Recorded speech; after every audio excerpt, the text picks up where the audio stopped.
In this video, we're going to look at our third Latin tense, which is the perfect active indicative. So your tense here is, that should say perfect. Your voice is active and your mood is indicative. If you need help with any of these terms, click on the link coming up now. You translate your perfect tense as either I did something or I have done something.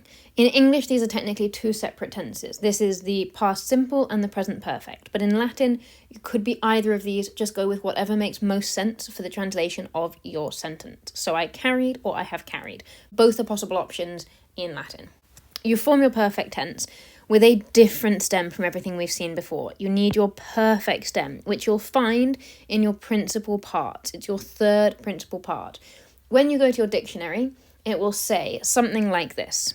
Porto, portare, portavi, portatus. I carry. And that is, porto is your first principal part, which will always be your present first person singular. Portare, your second principal part, is your infinitive, your present active infinitive. And portavi is the one that we need. That is your perfect first person singular. If you need a hand learning your principal parts and what they mean, click on the video coming up now. So your third principal part, and then you add on your perfect endings. These are endings that you are going to have to learn. They are totally different to your present and imperfect endings and even your basic person endings. They are new. So your perfect endings are isti, it, imus, istis, erunt. Now what is lovely about that is that it is the same across all regular and irregular verbs. So you will always have this formation. Your third principal part, and isti, it, imus, istis, erunt.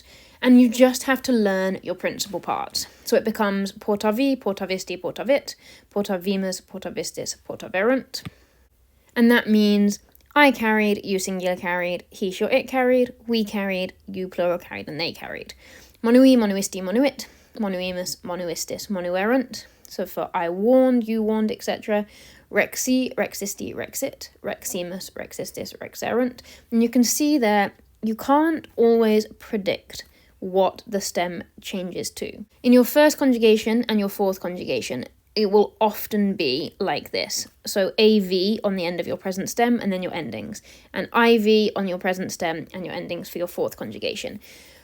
But not always, so you have to watch out. In your second conjugation, you will often get it with a U, but you also might get it with an S. There are various different ones. The best thing to do is just learn your principal part. And in your third, they are very difficult to predict. Just learn them. And so you have then audivi, audivisti, audivit, audivimus, audivistis, audiverunt, and cepi, cepisti, cepit, cepimus, cepistis, ceperunt for your mixed conjugation. So let us practice this. You can use your vocabulary on the screen, and you can see I've put there your first three principal parts. So you can use your third principal part to see what your perfect stem is. When you're ready, let's go through the answers. Let me know how you did in the comments. Monuit would be he, she, or it warned.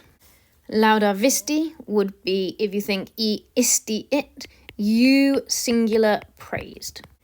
Tenuimus, if you've got that mus, it's nice because it's very similar. We held. Scripts istis, isti, it, imus, istis, erunt. You plural wrote.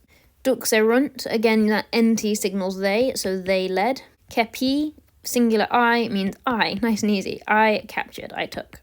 Audivimus, that mus again, we heard. Fecisti, isti, it, you singular did. Venit, careful, this could also be your present tense. If you look at your principal parts of venio, which for some reason I haven't written there, let's add them on the bottom. There we go, so your fourth conjugation should also have venio in there. Venio, venire, veni. You can see your stem for your present and for your perfect is identical, ven.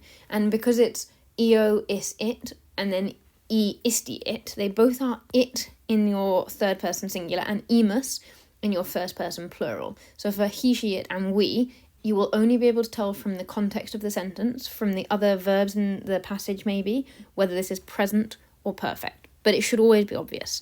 So this would be he, she, or it came. But if we weren't practicing the perfect tense, then it could be he, she, or it comes. And amavi, that singular I, again, means I loved. How did you get on? Don't forget to like this video and subscribe to the channel if it was useful for you. And we will have a look at more tenses coming soon. Thank you.